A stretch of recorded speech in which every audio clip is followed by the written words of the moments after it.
CBI വന്നാൽ ഇവരെയൊക്കെ പൂട്ടുമെന്ന് പറഞ്ഞു തുടങ്ങിയ കേന്ദ്രമന്ത്രി സുരേഷ് ഗോപി CJP ബന്ധമൊക്കെ ഇപ്പോൾ പരസ്യമാക്കുകയാണ്. തൃശൂർ പൂരത്തിലെ വിവാദങ്ങളെയൊക്കെ തേച്ചുമാച്ച് കളഞ്ഞുകൊണ്ടായിരുന്നു സുരേഷ് ഗോപിയുടെ പ്രസംഗം തുടങ്ങിയത്. ഇത്തവണ പൂരം അതിമനോഹരമായിട്ടാണ് നടന്നത്. അതിന് കാരണക്കാരൻ മുഖ്യമന്ത്രിയും മന്ത്രി കെ രാജനുമൊക്കെയാണെന്നും അവർ അഹോരാത്രം പണിയെടുത്തിട്ടുണ്ടെന്നും പറഞ്ഞ സുരേഷ് ഗോപി ഇങ്ങനെയുള്ളവർക്ക് ജനങ്ങൾ വോട്ട് ചെയ്യുകയുള്ളൂ എന്നും അതിനപ്പുറം രാഷ്ട്രീയത്തിനപ്പുറം വ്യക്തികൾക്ക് ജനങ്ങൾ വോട്ട് ചെയ്യാൻ പാടുള്ളൂ എന്നും പറഞ്ഞുകൊണ്ട് ഒരു BJP കേന്ദ്രമന്ത്രി പരസ്യമായിട്ട് CPM ഇടതുപക്ഷ നേതാക്കന്മാർക്കായിട്ട് വോട്ട് ചെയ്യണമെന്ന് പറയാതെ പറയുകയാണ്. പൂരം കലക്കൽ വിവാദം എങ്ങും എത്താത്ത സ്ഥിതിക്ക് മുഖ്യമന്ത്രിയെ ഒന്ന് ചാക്കിലാക്കാമെന്ന് കരുതി സുരേഷ് ഗോപി ഇട്ട ചൂണ്ട കണ്ട് അന്തം വിട്ടിരിക്കുകയാണ് BJP.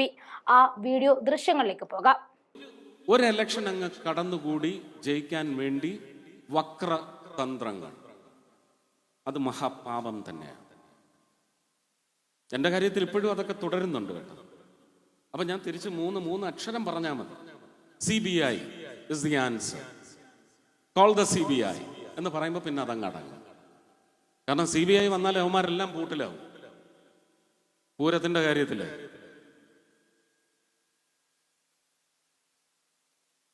ഇപ്രാവശ്യം പൂരം വളരെ മനോഹരമായിട്ട് നടന്നു.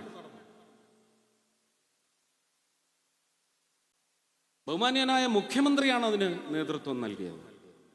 പക്ഷെ അതിന്റെ പശ്ചാത്തലം എന്താണ്? അത് ഞാൻ രാഷ്ട്രീയം തന്നെയാണ് പറഞ്ഞത്. നല്ലതിനെ നമുക്ക് നല്ലതായിട്ടേ കാണാൻ പറ്റൂ. അടിയന്തരാവസ്ഥ എന്ന് പറഞ്ഞ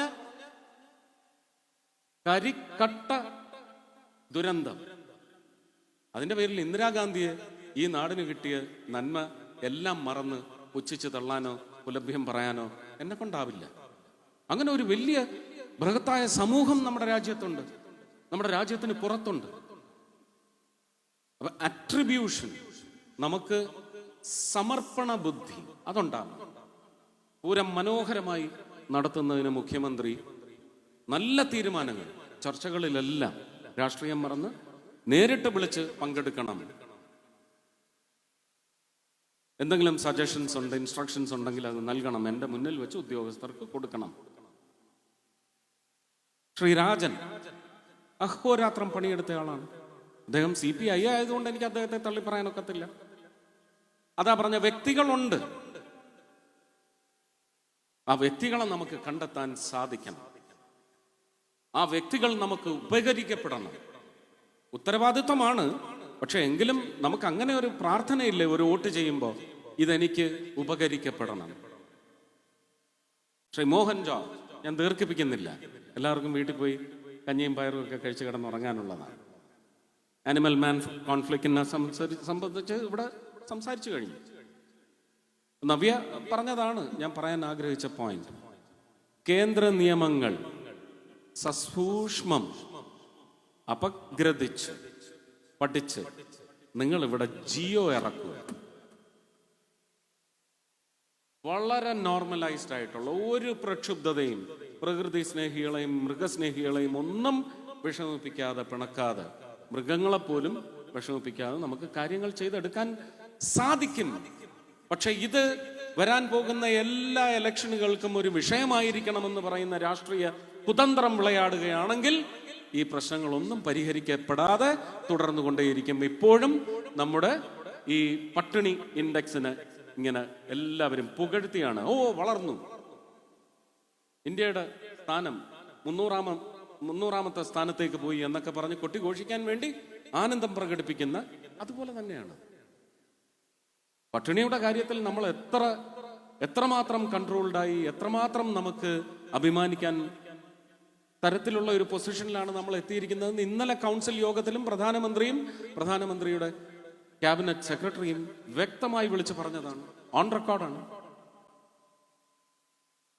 അപ്പൊ പ്രചരിപ്പിക്കപ്പെടുന്ന അസത്യങ്ങളുടെ പശ്ചാത്തലത്തിൽ നിങ്ങളുടെ നിശ്ചയങ്ങൾ നിങ്ങളെ 5 വർഷം കൊടും ക്രൂരതയിൽ കൊണ്ട് ചെന്ന് മുക്കി താഴ്ത്തുന്ന പ്രവൃത്തി ആവരുത് ഇലക്ഷൻ അല്ലെങ്കിൽ സിലക്ഷൻ. വളരെ ശാന്തമായി ചിന്തിച്ച് നിങ്ങൾക്കൊരു പുതിയ രചന നടത്തണോ, അത് ഈ നിലമ്പൂരിൽ ഇപ്രാവശ്യം നടത്തൂ. അതിനൊറ്റ കാരണമേ ഉള്ളൂ, അത് പറഞ്ഞ് ഞാൻ അവസാനിപ്പിക്കുകയാണ്. ഈ ഇലക്ഷൻ സത്യത്തിൽ ഇന്ത്യ മുന്നണി എല്ലാവരും കൂടെ കൂടിയിരുന്ന് അവരിലെ പ്രബലൻ TMC ആണോ, ആപ്പാണോ, INC ആണോ, അതോ ഇനി ഫറൂഖ് അബ്ദുള്ള അദ്ദേഹത്തിന്റെ പാർട്ടിയാണോ എന്ന് പറയുന്ന ഒരു ഇലക്ഷൻ അതിനകത്ത് നടത്തിയാൽ മതിയായിരുന്നു. ഈ ഇലക്ഷൻ എന്ന് പറയുന്നത് ഒരു ചതിക്കുഴിയിൽ പെടുത്തി ഒരു മാന്യ ദേഹത്തെ രാജിവെപ്പിച്ച് ഈ ഇലക്ഷൻ നിലവിൽ വന്നെങ്കിൽ അതിൽ നിന്ന് അടുത്ത നിയമസഭാ തെരഞ്ഞെടുപ്പിന് എത്ര സീറ്റ് ബേരം ചൊല്ലി പിടിച്ചടക്കണം എന്ന് പറയുന്ന തന്ത്രത്തിന് വേണ്ടി ഉതകുന്ന പ്രബലത തെളിയിക്കാനുള്ള ഇലക്ഷൻ മാത്രമാണ്.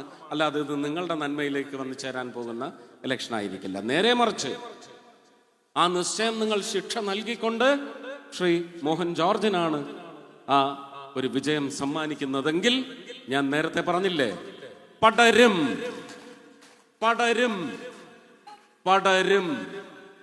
നന്ദി, നമസ്കാരം.